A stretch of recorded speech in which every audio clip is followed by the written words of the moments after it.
Good evening, everyone. I'm Alexandra Kino-Fike, President of the KPPCSD Board of Directors. We've got everyone here, so let's get started. It is now 6:35 p.m. and I'd like to call this special meeting of the KPPCSD to order and have our clerk conduct the roll call. Director Duggan, Here. Vice President Goff, Here. Director Hassai, here, Director Spath, Here. and President Aquino-Fight. Here. Thank you, Linnell. So we will now have public comment on the special meeting agenda, and I'll read the standard language relating to public comment. Although there is anyone. Do we still have to read it? No. Let's keep the reading. All right. No one is, just for the record, there's no one here live and no one in the Zoom right now. We'll keep you posted if that changes. So let's adjourn to the closed session.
Okay, we're back and it's now 7:01 and I can report that we have instructions. I have instructions to give to our general counsel.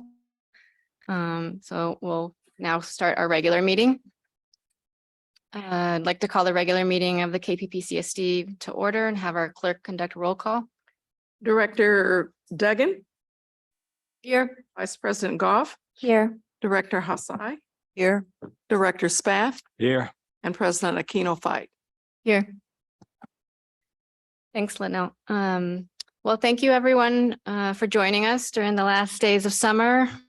For many of us in Kensington, it's starting to get extra busy as we help our kids prepare for school and new schedules and activities. My hats off to the busy parents and the wonderful teachers, administrators, and staff at Hilltop and all other schools around.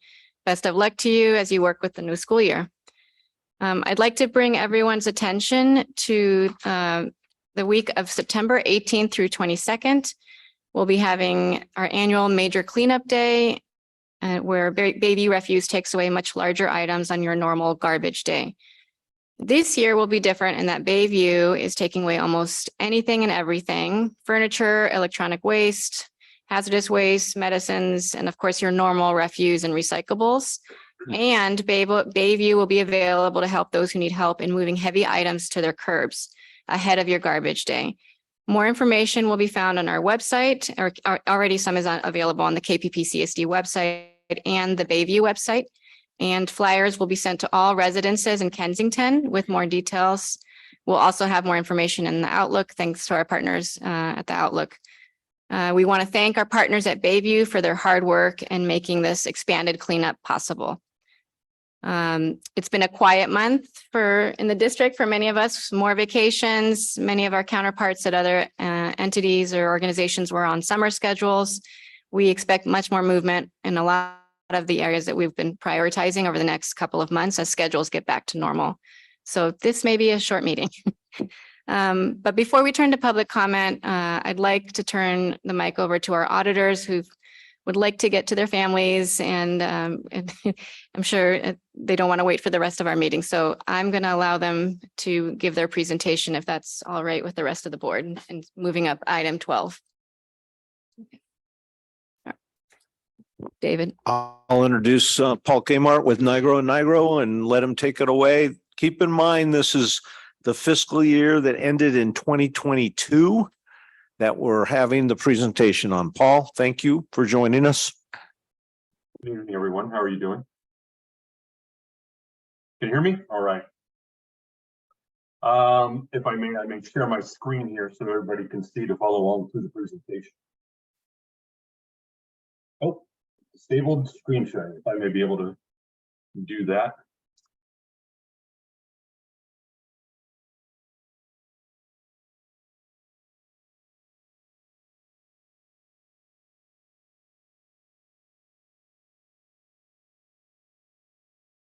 Still disabled.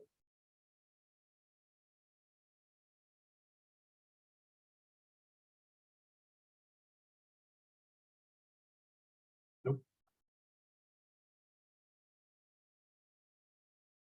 Give me a high sign when I can do that.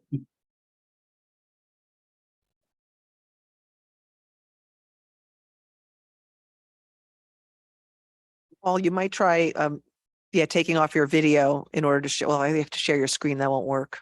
Never mind. Nope.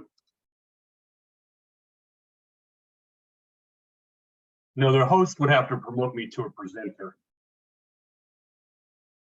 We can do that. Yeah.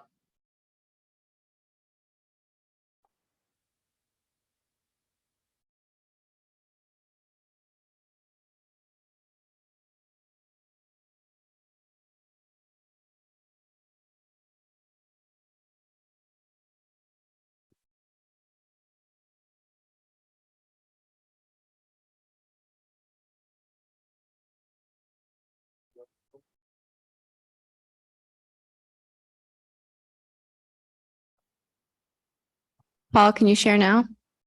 Got it. Yeah, I'm able to. Okay, thank you, Lino. Sharing right now. Give me a thumbs up that you can see it. All right, thank you very much. All right, this is for the fiscal year ending June 30th, 2022. I know there's been some personnel changes during the year.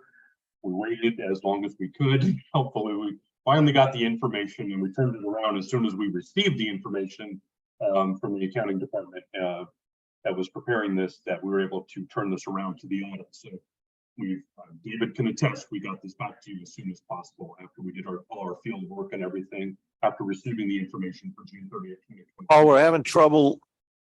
I think you need to stay still to the mic so we can hear you better. Okay, You sound a little muffled. all right, let me see. Can you hear me now? That good? It's better. All right.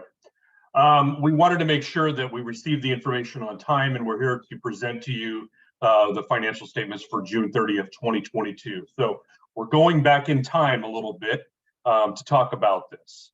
I'm going to start the presentation in here first with the cash statement overall as of the changes in revenues, expenditures, and changes in fund balances for the governmental funds. This is on page 15 of the packet. So as we move through here, the general fund overall, we're looking at this. Property taxes did come in a little bit higher. Franchise fees pretty close there overall, little increase.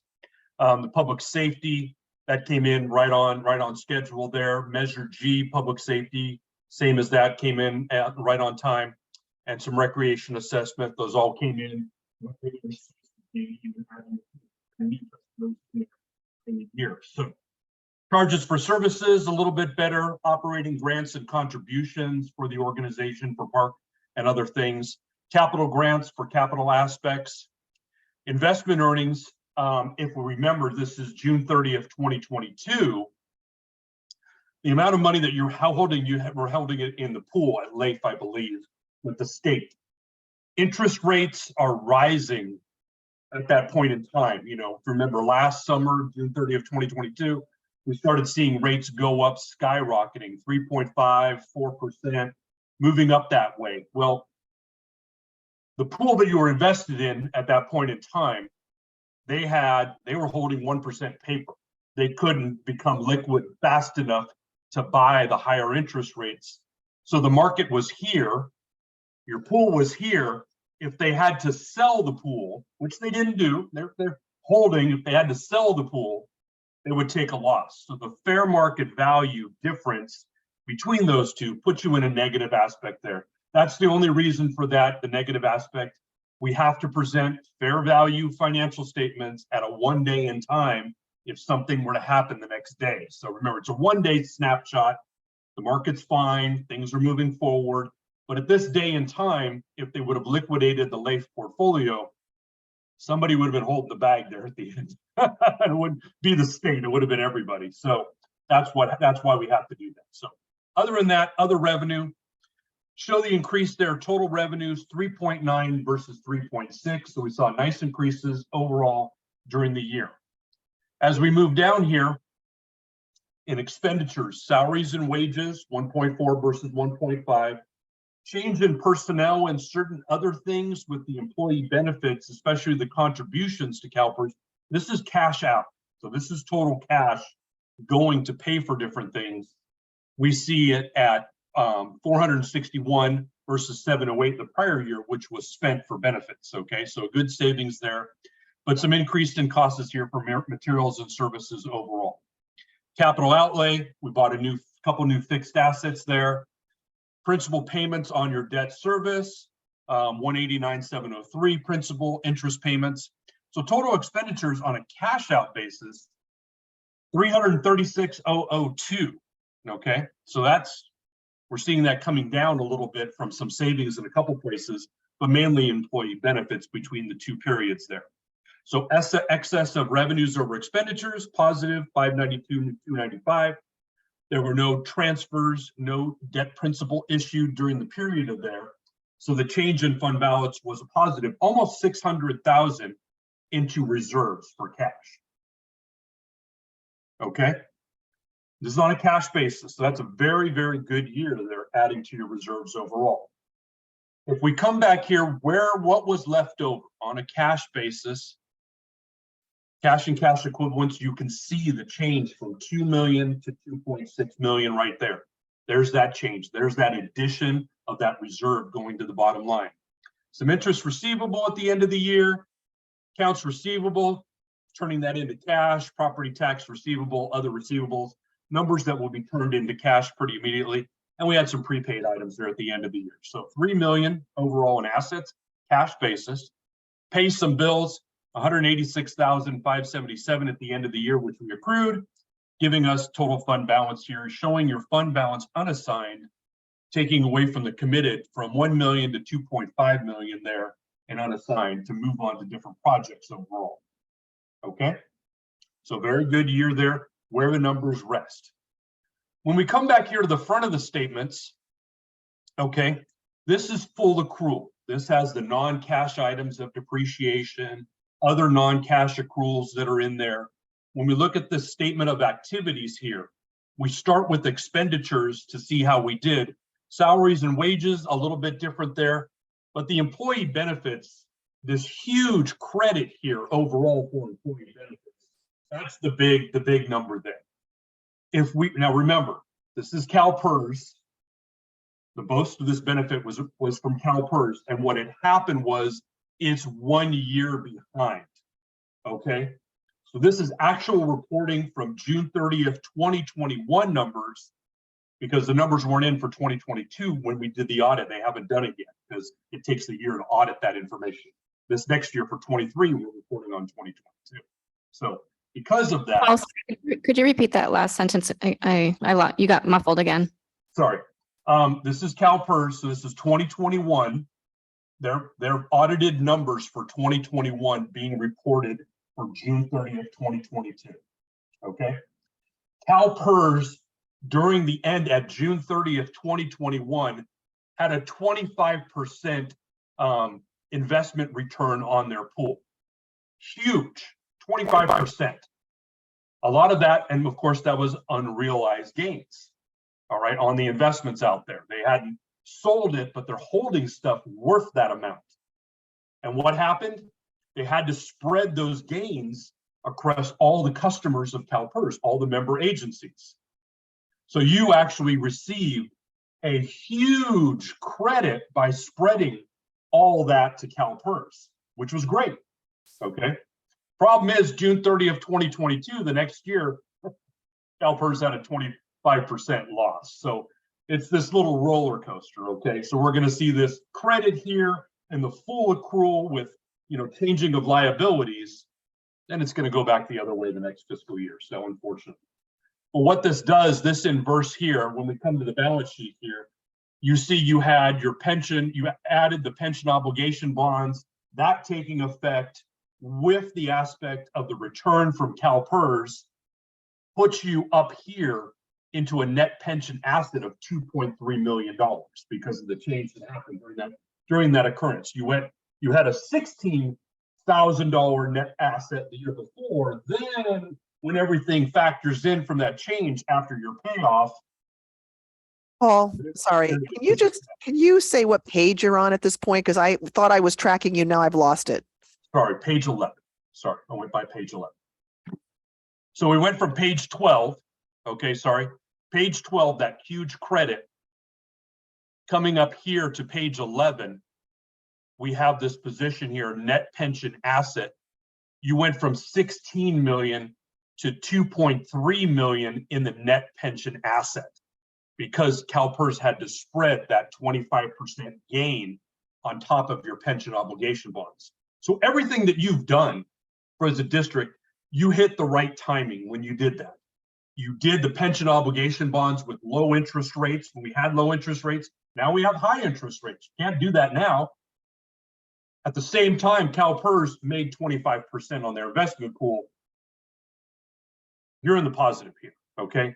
But of course, that's going to swing back the next fiscal year a little bit. It's going to go down because CalPERS had a 25% loss because of the change in the skyrocketing interest rates there. It'll all factor back, but it's just this tidal wave of up and down with these things. And this is just how we have to report it. That's the big change there. We still have the same amount of cash. We still have all these items up here in current. But this right here, your net other post-employment benefits, your net pension asset, these are all long-term liabilities that have nothing to do with cash. That's why I wanted to start with actual cash first to show you that you made that $600,000 there in your change in cash overall. There's other stuff. There are numbers that we have to put on the financial statements, but everything you've done by going in and doing these pension obligation bonds at low interest rates, you beat the market. You're paying 3 or 4% here. The market's at 10. So everything that was done timely and the right period of time to come up with these types of results. That's why on a full accrual basis here, if we move to page 12, you're positive $4.5 million. Well, that's with everything factored in. That's not a true number. Full accrual, yes, it is. But on a cash basis, you were positive 600,000. That's what I'm trying to bring here to the financial statements. They're a little skewed by other things that you have no control over, CalPERS and other things. But your true basis as an organization, you did increase by 600,000 into your reserves. Very good year. So that's what I want to ask questions on, but show you where the inverse changes would and how that occurred. So are there any questions on the results for the year?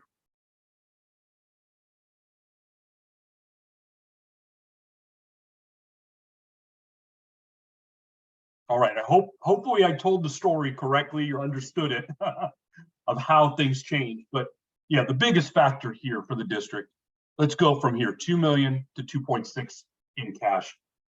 That's the big thing to focus on right there in the financial statement. So very positive. Thank you, Paul. No, you explained it really clearly. Appreciate it. Oh yeah, thank you. Thank you very much. If there's any no further questions, thank you. Get back to my family and dinner. I appreciate it. You guys have a good Hold evening. on, Paul. We've got a question from the audience. Yes. And Dave, first we have we have first a question from the Director Spath, and then we'll turn to the public. Sorry about that.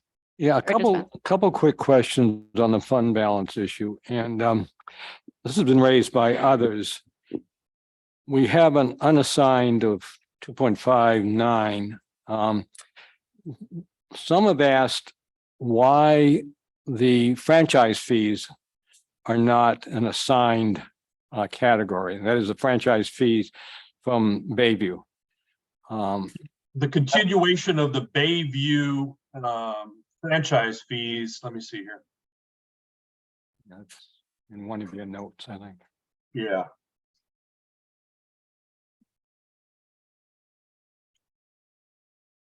Yeah, because of the change in personnel, I don't know if the accounting for that has been moving forward overall. I know David would be instrumental in that to bring that back into the budgetary perspective. But when we got the information, we didn't have anything there that was tracking specifically there for Bayview and where we should have that and what it should be committed to. That's just something that was left off from us. So we've reported this, what we know so far, but I believe that's something for the general manager to discuss and how to place that into a commitment of something. It's not restricted, but a commitment within there, within your unassigned balance there to show that for the Bayview aspect. And it may be something that the board has to do as far as assigning. Yeah, it's kind of like there's a blessing there on a budgetary perspective on where you want to commit things. So we need to see some type of that language for some of the information. So I think that's something you can go through with the general manager to perfect and bring that to a future board meeting. And we'll set that aside, go back from Genesis and where that number is. So. And actually, it's a similar question with regard to, we have a policy of trying to seek a 25% emergency reserve. And that isn't shown here, but I'm assuming again that that's something that the board would have to assign through the budget process. Exactly. Emergency operating reserves, if you could be a little more just overall for the audit and the perspective there for transparency, things that we look in, I know you don't have a physical headquarters or anything like that, but like many of our clients would set aside, we want a 10%, for capital earthquake reserve or something. We just had that 4.3 earthquake today. Certain things, they set different types of reserves, and those are spelled out during the process of the budgetary and board processes to commit those. We could then assign those either from a full commitment or an assigned perspective on the financial statements then. Right, and that wasn't done as part of the 21-22 budget, as I recall, so it No. was reflected here. Thank you. Yeah, so it's somehow the board has to put together some type of utilization policy or aspect that they want to see, and then we would implement that through your guidance of how you want to see that into the financial statement. Any other questions from the board? Okay, now we'll take questions from the public.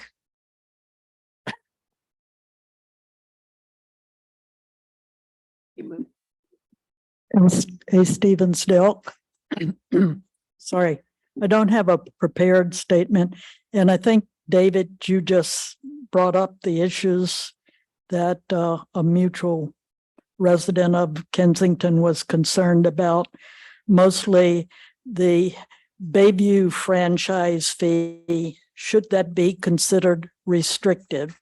And when Nigro and Nigro first did an audit, this question was raised that fund, which was then about $300,000, just disappeared into the general fund. And somebody from the audience asked why that was. And this is specifically what you said, Mr. Kmark. Let me see if I can find it here. Here we go. This is from April the 8th, 2021, talking about the 2019-20 audit. We believe that from the discussions we had, that fund that was there is more toward the overall aspect of what the district is doing on a continual basis. So that falls back off to unrestricted. It's a little bit hard for me to understand exactly which shell the P is under after that statement. But I think the problem was that Nigro and Nigro was hired by through interim general manager Bill Lindsay, who was in about his fifth, maybe 6 months or so. And then after they came on board, they started talking to the new real general manager who had been on board for 2 months. And it's not clear how either one of those two knew exactly what the district had been doing. General counsel has not been very clear on whether those funds should be restricted or not, and has commented on it 3 different times. And one comment said that she recommended that it be put in the restricted fund. And then subsequent to that, it got taken out of that. I have transcripts. Unfortunately, she's not here tonight. I have transcripts of what she said in public, but I realize that may not be the truth because it's what she says in confidence to the board that counts. But I think you need to get a clear understanding on that, because 1 year ago in Zolly versus the city of Oakland, it came closest that the Supreme Court of California has come to addressing franchise fees for garbage rates. All right. A previous case had been Jack's versus city of Santa Barbara, but that dealt with utility rates, and they're controlled by what's California. Thank you. Something, and they're totally different. And one of the things that was involved there, the California Supreme Court said that Santa Barbara was allowed to charge that fee because it gave, in this case, it wasn't PG&E, but Southern Cal Edison, the use.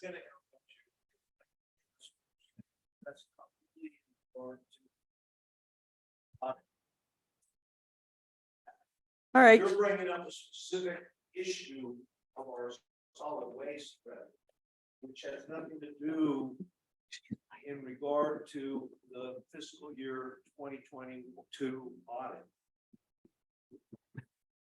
Thank you. Thank you for your questions, and definitely, Doug, we're going to get into it. I know you've brought it up to the board before, so I appreciate you bringing it up again. So let me address this because it is important. I don't want to diminish the importance of it. I was on the phone with Eddie Bailey today, and that was one of the specific things we are trying to get straightened out. And I will tell you from me to you, we will have an accurate answer with information within the next 90 days.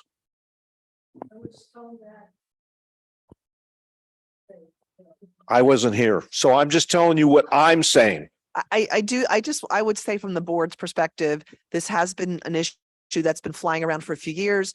I think some of the changes you've seen back and forth has been a result of, the legal opinions, which I think you have brought up, that the latest case is probably the clearest around this.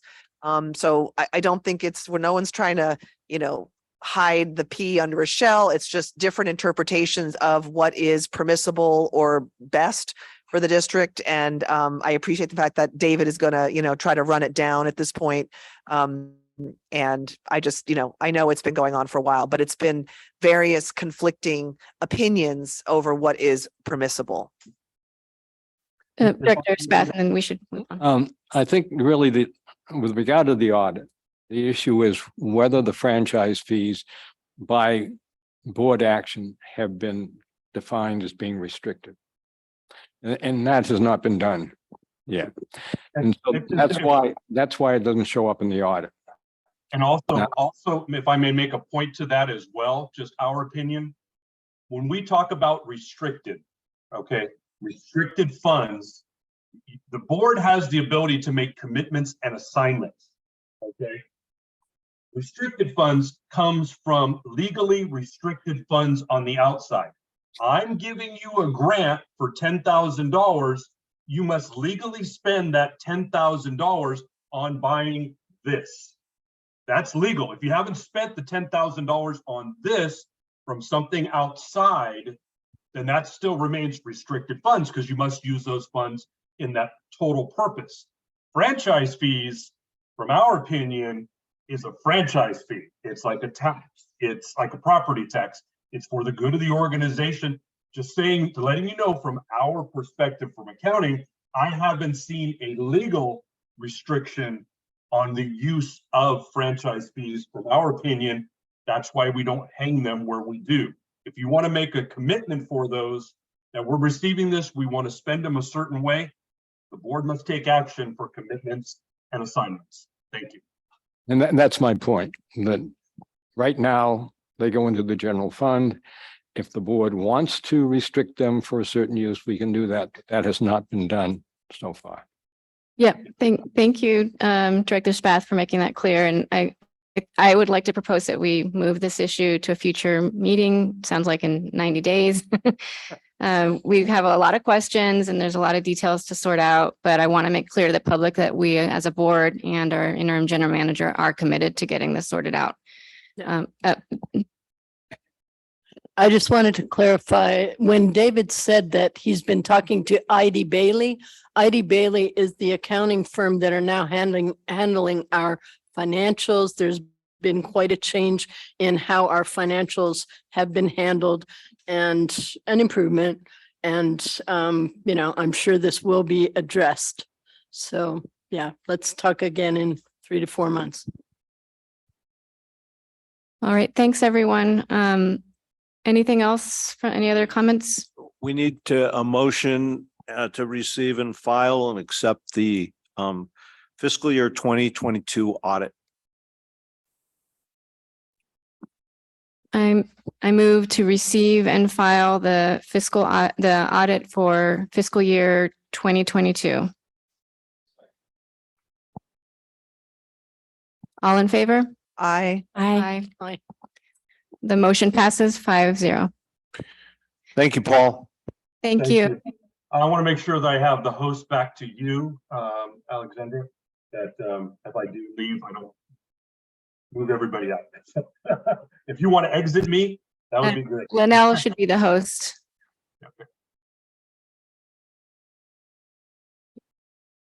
Okay.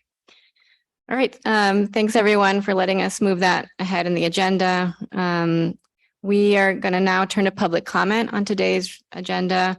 So individuals wishing to address the Board of Directors concerning any items not on the agenda may make oral comments of up to 3 minutes. For Zoom attendees, please raise your hand via Zoom. When you're called on by the board president, you'll be unmuted and you can address the board. Please state your name clearly for the audio recording, and you're requested to address your comments to the president and the Board of Directors and not to staff and or the audience. By state law, the board is not permitted to undertake any action or discussion on any item not appearing on the posted agenda. If you have any documentation that you wish to be distributed to the board, please mail or email it to the clerk, and the contact information is available on our website. We have one person who wants to make a comment.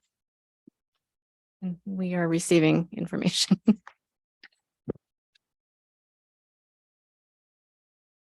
Thank you, Dale.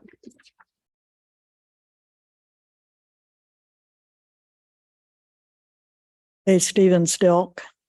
This is about Bayview again, but totally different subject. Next month, Bayview should be providing the district with the rate schedule for next year. The handout shows that rates are based on the volume and number of containers. For example, the residential rate for one 32-gallon can once a week service is $57.82. 2 cans are twice that much. The commercial rate is $59.90. 1 cubic yard is about $63, although it is 200 gallons. But it's like comparing apples and avocados when one is priced per pound and the other each, because the table does not indicate that the 32-gallon rates are per month, but the cubic yard rates are per pickup, and 4.333 times that amount per month for once a week service. Actually, 4 years ago, Bayview discontinued the use of cubic yard dumpsters for routine service and switched those customers to multiple 95-gallon carts. Are their rates still based on cubic yard rates or now on the 32-gallon rate? There is a significant difference as shown on the handout. Perhaps the district should have Bayview state which rates are per month and which are per pickup, and also specify the 95-gallon rate as the district Bayview agreement suggests, requires actually.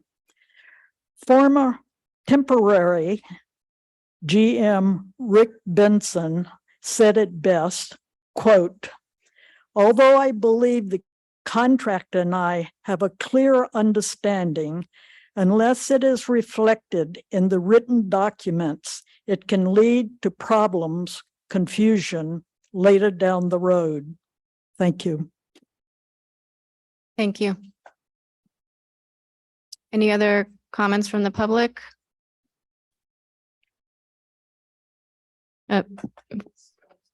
Elaine, you can unmute yourself. Hi, this is Elaine Stelton, and I wanted to respectfully request that you consider purchasing some license plate readers. Berkeley now has decided to purchase 52 license plate readers. We need them at the Calusa Circle, Grizzly Peak, and I believe at the border between El Cerrito and Kensington. That was requested by, I believe it was Chief Gankes a while back. And one of the directors expressed some concern at that time that I guess it had to do something with civil liberties, what Berkeley was considering an issue. Apparently, Berkeley does not consider that an issue at this time and has decided to move forward with all the different thefts that we're experiencing. There was a Kia stolen a couple doors down from my house, for example. I think we should consider this. I've been at the Kensington gas station where the police had to basically beg our gas station to view their footage of cars passing through that vicinity. And I think it's an embarrassment that we have to lean on the Kensington gas station for footage. I mean, we should have license plate readers. Thank you very much for considering this. Thank you. Any other comments from the general public?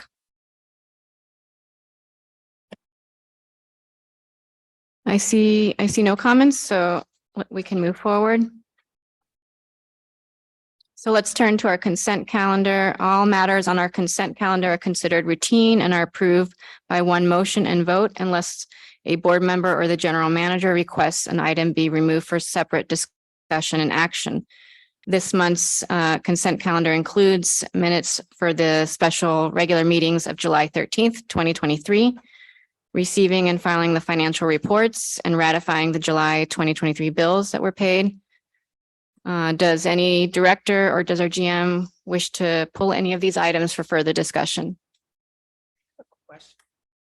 I have a question and it's not about a specific, is my mic working? Yeah. Okay. I have a question that I don't think requires pulling the item. If I can ask the question, it's a general question about one of the items. Would that be okay? Sure. I just wanted to address why we are doing now, we do the transmittal, the ratification of the bills paid versus what we used to do, which was a transmittal with two directors signing. And I think we've just changed the procedures as we've gotten, financial staff in place. And we now do we do a ratification rather than a transmittal. Could you just explain that? Because I had somebody ask me about that. Yes. What I observed prior that you're referring to is there wasn't full board approval of the bills being paid or ratification of the bills being paid. Basically, you had two directors that signed off on the specific invoices, but I checked around and really what should be happening is at some point, the entire board should either be questioning the bills or approving or ratifying the bills. And what that then signifies to your constituents is that the full board has had an opportunity to review the bills and obviously ask questions or even pull a bill out and not ratify it, which would mean we would be backtracking, but it would still involve some kind of action. That was the other question. So it's post, they obviously have been paid, but we can still, question it. Yes, Got it. that's what we want. And just so everyone understands, we still require two signatures when we're actually paying invoices. Thank you. Any other question or does any other board member have a question or wish to pull an item from the consent calendar? If not, may I have a motion? I'll make a motion that we adopt the consent calendar, the items 1 and 2 on the consent calendar. Seconded. All in favor? Aye. Aye. Aye. The motion passes 5-0.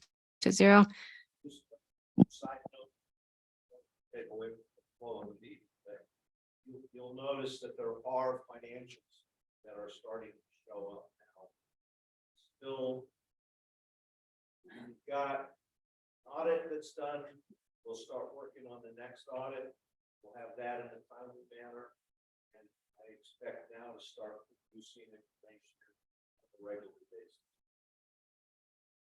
Thank you. Thank you, David. It's much appreciated. Next, we have the monthly report from Chief Gankas. He's not available. He has a prior commitment, so interim acting Lieutenant Nath will be providing the report tonight. Thank you.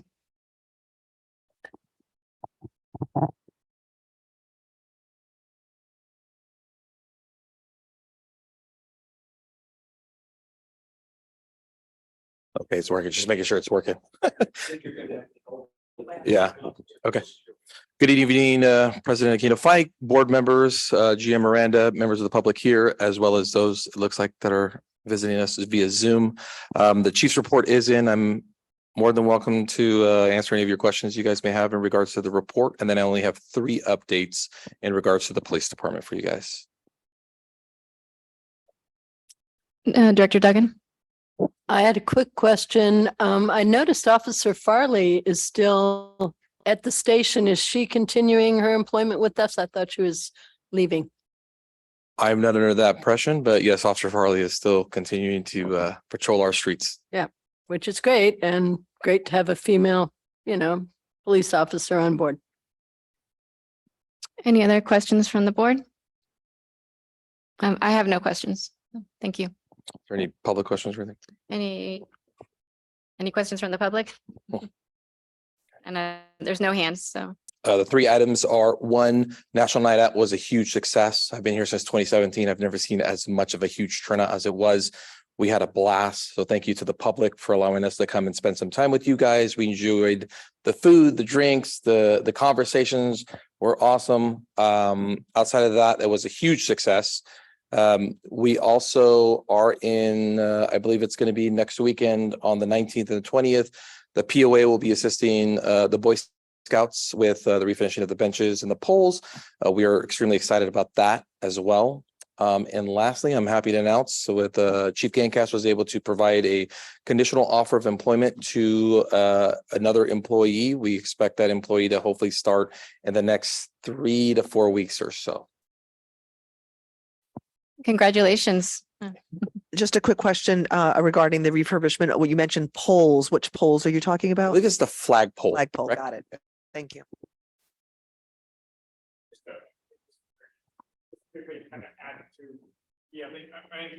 Yeah, well, why don't you come to the mic and you can make a comment. We have folks from the Boy Scouts here. Thank you, Acting Lieutenant Nath. No, go ahead. I have nothing further. I'll hang by for a second. Okay. Go ahead. So I just, again, my name is Robert MacDonald. My name is Robert MacDonald, and I am the Scoutmaster for Troop 100, which is the Kensington covers Kensington, El Cerrito, and in fact, parts of Berkeley also. This has been our traditional meeting place. We moved to Camp Herms. If anybody's familiar with Camp Herms, kind of up by Arlington, during the remodel, we are now back here. And I was reached out and was asked to help volunteer with the repair of the benches. As I came up here and I counted them, I was short a little bit. And I realized I had forgotten these ones up here. And so there's 14 benches. As I was kind of looking at them, they do need to be redone, and the sanding and the restaining, which would look great. What I realized was that there's a lot. It takes a lot of time to do that. As somebody's taken, we've all gone out to our yard and go, I'm going to do that all today, and then it's like 8 o'clock at night, and you're like, oh my gosh, that's like. So I think it might grow a little bit into maybe an Eagle Scout project, which is more of an involved and project to really go in and refurbish all 14 of them. I think it would be a good start to kind of assess. The pole I was talking about is our flagpole out there, which is green and kind of needs a little bit of tender love and care. And one of the things always was we can rotate it down. We could take the bolts out, and but it's big, it's bulky, and there was some tree. There was limbs in the way. There was a lot of limbs, and I believe the tree's been maintained a little bit, and there's less there. And so that was one question I kind of wanted to have for the KCC, and then again was just I just want to be able to take down that pole safely because you take out those 2 bolts. That thing is big and long and heavy, and I just that may need some additional assistance. And I just also didn't want to damage the tree either, or have to alter the tree myself or anything like that. But I fixed that. But yeah, I just wanted to give that report, and we will do our best to rehab those benches, and I appreciate the opportunity. Yeah, no, it's very exciting. We're grateful. Quick question. Thank you. Do you know the timeline, or does anyone know the timeline? When? I think you said you're starting this next weekend, about a week from Correct. yeah. tomorrow for some of them anyhow, and then it may take a bit longer. Yeah. Yeah. So we'll prioritize the ones at the viewpoint, but we'll talk about that. Thank You're you. welcome. Thank you. And many thanks to the troop. Thank you, LT.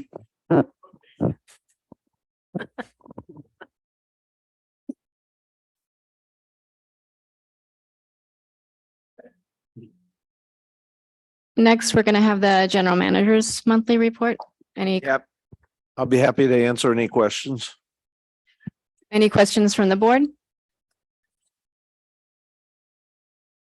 Any questions from the public? Seeing none, we can move on. Next, we'll have an update. Yes, Director Dick. I was wondering who wrote the district and park report? The following item is a district and park report, and it mentions you. So clearly you didn't write it. Okay, no, I've asked Rosa to start giving us an update of the types of activities she's involved in working with. So that's what you have there. Unedited by me. And for those who don't know, Rosa is our park administrator / everything administrator. So. Great. No, that was a good question, Director Duggan. Thank you. Next, we'll have an update from the Ad hoc Consolidation Committee. I'd like to thank Director Duggan for bringing to our attention that we agreed to change the name in the last meeting to the Ad hoc Reorganization Committee. So David and Linnell, let's make sure that we reflect those changes in documents moving forward and in future agendas.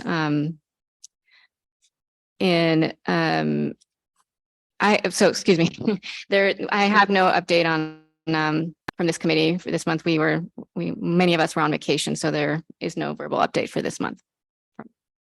Which committee are we talking about now? Well, I'm confusing committees. Excuse me. No, David, do you have a? Yeah, I can give you an update on what is now. Sorry, I thought it was organization. in too many committees. That's all right. Yes, Sylvia and I met with our counterparts, one of which is in the audience here, Larry and Daniel Levine, to look over the draft request for proposal that we had put together. And we made some edits, and now we have an updated draft, which I have sent to General Manager Aranda for his review. And so I think we're pretty comfortable with what we have done. There's still quite a bit of work that's still being done with it, legal issues and probably some boilerplate stuff as well. But David's going to take a look at it and then move it on to Dan Forth. And I guess once we get to that point, I'm assuming that we will then ask the fire board to take a look at it as well, at least the general manager, the fire board and their legal counsel. But that's where we are right about now. Do you want to add anything? I'll just say that if you look at, and from the presentations we've had from Luann to Sarah about reorganization, this particular aspect of it is fairly straightforward, to be honest. There's not a lot of creativity. We just have to make sure that we dot the i's and cross the t's, and that's what we're really working on here. And let me just remind everybody, this is an RFP for the physical analysis. That will look at both the districts individually and also either consolidated or reorganized district into one district. And the way we envision it, it would be a forward-looking evaluation 5 years into the future. Thank you. I consider this information fundamental, so I'm glad that we're making steps towards issuing the RFP. I want to thank you, Director Sai, Director Nagel, and Director Levine for your time on this. Thank you. Next, we have my update on the police department, the ad hoc police department and district office permanent location committee. Director Goff and I were both out on vacation at various points in the last month, and we are waiting to hear back from the board of directors at the Unitarian Universalist Church of Berkeley, UUCB, and which I believe met last week or this week. So we unfortunately don't have specific news to share at this moment, but I'm confident we'll have more news next month. Any questions from the board? Any questions from the public? Director Hasai. What exactly are we waiting to hear them back from them about? We are waiting to hear back if they're willing to engage in a formal negotiation around usage or leasing property, a parcel on their property. Got a quick question on that. Are we envisioning leasing the property that the fire district is now occupying? Or different? No, these are really initial, super tentative conversations. But what Sarah and what Director Goff and I discussed with the board last month was using a parcel of the property that's technically in the boundaries of Kensington, and it would be a separate, different parcel than the one that the fire department is using right now. It's a flat parcel and I think it is adjacent to Lawson, falls out on Lawson. And so, but it is in Kensington, but again, very tentative. And I think still all options are on the table, but we just really are just waiting for their response to our meeting that we had with them and the chief and take it from there. Any questions from the public on my report? Okay, we can move on. Next item are director comments. Are there any directors, would they like to make a statement? Director Goff? Thank you. I'll keep it brief and a lot of it's been covered, but I did want to emphasize a couple things. Reiterate this Kensington cleanup. Great event. This is a tremendous opportunity for the community to make their homes safer and more zen with less clutter. And again, this is a unique year because they're accepting everything from green waste to hazardous waste to medical waste to large furniture. There's no limit, no cap on the amount. And also very excitedly, we are offering in conjunction with Bayview free assistance moving these items to the curb. So I know for a lot of our residents that may be a challenge. Please take us up on it. This is a once a year event and this is a new feature of this event. So please reach out to David Aranda for more details or questions or if you would like that assistance. And he's daranda@kppcsd.org. Also, oh yeah. Could I just interject something? Actually, it already started because Bayview showed me a picture of someone that was concerned about a bunch of stuff that they couldn't handle. And I think Greg Christie went over there to look and he had his truck. So he just took it all right then and there. Yeah, they've been really wonderful. They're excited to do this event for us. And again, this is a no cost to the community. So it's just, we thank them for their generosity and willingness to help the community and for the General Manager Amanda for helping to coordinate this from our side. I also wanted to thank, I guess now they're gone, Troop 100 of the Scouts and the Kensington Police Department for volunteering to refurbish our benches, all of the benches in the park, not just those going at the viewpoint. We were hopeful that that we pursued this as a low cost option initially, thinking we would have to pay even a maintenance person to refurbish these benches, which would still be a huge savings over buying new benches. And so it's just extra wonderful that they've offered to do it for us. So this is just tremendous and we're very grateful. So thank you to both organizations. And finally, I did want to flag, I was hoping that it would come before the board for this meeting, but it sounds like September is going to work a little better. I would like to bring for discussion before the board and the community, the idea of establishing a standing parks and green spaces committee. And a lot of reasons for that, and certainly informed by my work on the temporary park replanting committee with Director Duggan, just made abundantly clear that our park, Kensington Park, but all Elsie Nielsen Park, and that they're incredibly under-resourced in practically every way, not just in terms of funding, but in terms of time and attention. And I view this as a good way to add an additional layer of support for that park in a way that we can afford, and then can be done in a way that doesn't burden the staff. So I look forward to fleshing that out in advance and providing some information in advance of our September meeting to hear community input on that idea and the board input. And I hope everyone will keep an open mind because I love our parks. We love our parks, I think, everybody, and we need to do something. And so this, I believe, is a good option. Thank you. Thank you. Any other comments or Director Duggan? As regards that special Kensington cleanup, if you know of disabled individuals or elderly individuals who have, issues with clutter, they're willing to come and help them clear the stuff and take it to the curb. So please let people know. I'm hoping this word will really get out. And David Aranda's can be reached at 661-300-1231. Is that correct? Oh, yeah. Well, it's on the flyer. Sorry. Okay. So, and I wanted to second what Sarah said about the idea of making a Parks and Green Spaces committee. We have so many bright people in Kensington, and we want to get you involved. So this is, the first committee that we're talking about forming.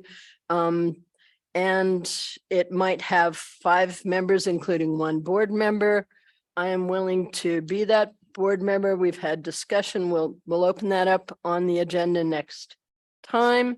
And also I wanted to mention that on the agenda for next time, we'll have a discussion about the Kensington paths. I've been meeting with the Kensington Pathkeepers and John Joya and his Kensington staffer, Robert Rogers. And so that will be on our agenda next time. And thank you everyone for attending. Thank you. This is probably a question for David. I note that Bayview is going to pick up hazardous waste. Is there any particular precautions that they're advising residents with regard to how they place hazardous waste out there?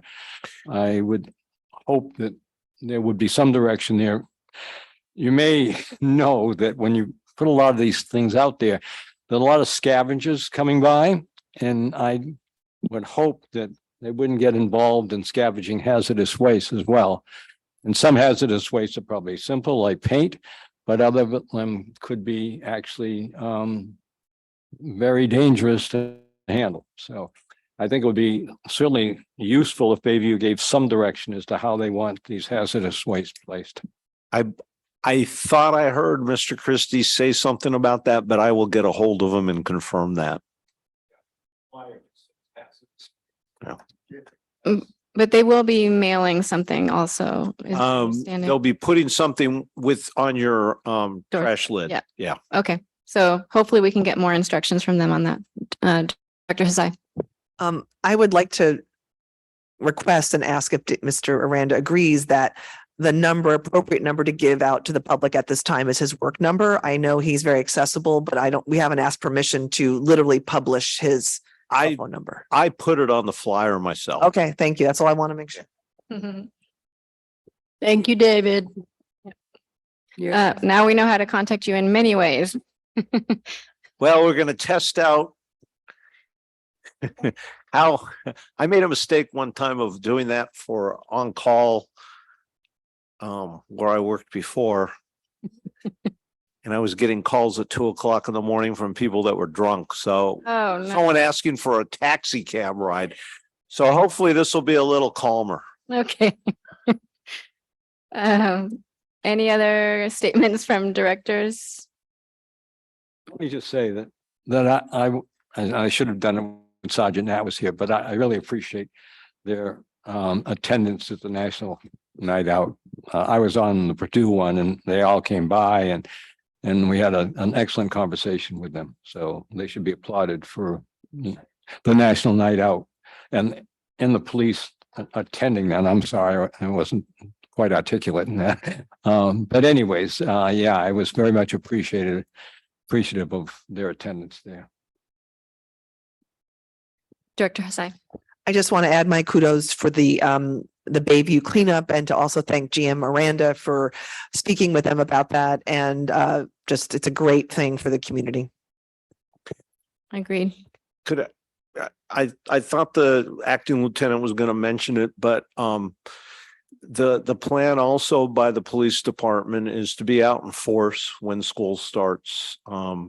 Is it Monday or Tuesday? I think it's actually Tuesday because my kids are in the same district and Monday is marked as a teacher work day. So it is a great thing that they come out in the beginning just to get everyone a little steady. Okay.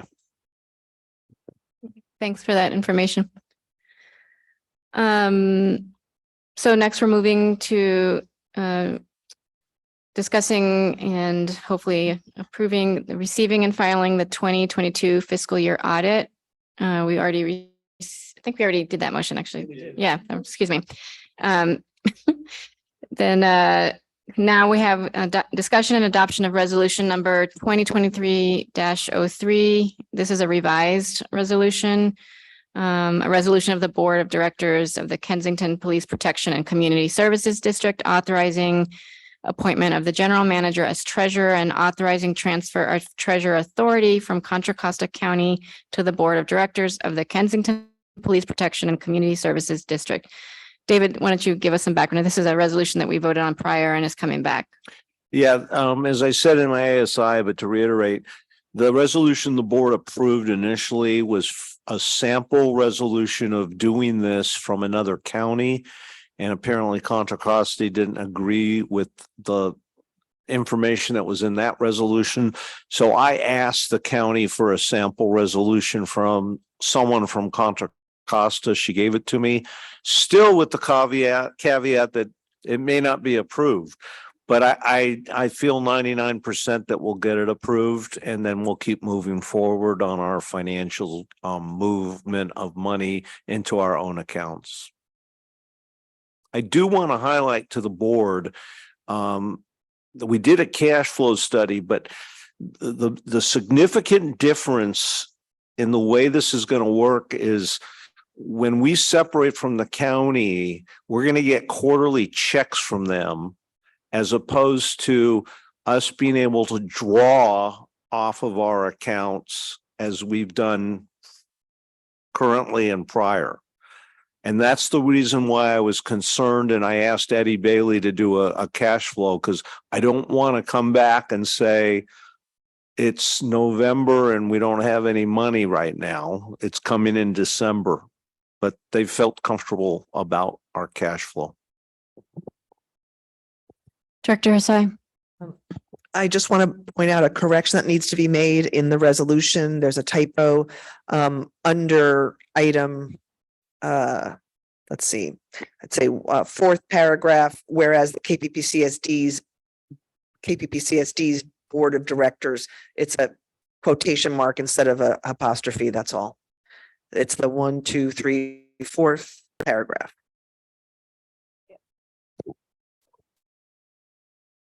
Director Duggan. So I noticed the commentary about being bonded, and I believe it says that under the SDRMA insurance, we are already bounded, basically. We're covered under crimes of fidelity. So in talking to SDRMA, which is where I was at today, and also in speaking to a couple of other district general managers, That's sufficient. Okay. I hope the county considers it sufficient. Mhm. But- And actually, this question kind of reflects back on the bills. I noticed we paid them 150K. Is that what we pay yearly for our insurance? Just curious. We paid how much to whom? To the SDRMA, one of the bills, one of the Oh, checks that's was, workers' comp and property liability and automobile. And I think I mentioned this, I think when we did the budget, but we can just expect property and liability to keep going out of sight. In the state of California and now with the fires in Hawaii and in other states, and in other countries, climate change, it's the broker who handles multiple accounts throughout the United States he's been around for a long time. He said he's never seen this before. It's unprecedented and it doesn't show any signs of slowing down. And he actually had a grim face when he was talking. So we'll have to see what happens. okay, thanks. Director Smith. So we'll be drawing on a quarterly basis. If this thing goes through from the county. We will receive a quarterly check. Right. And that check will be deposited in Five Star Bank. Right.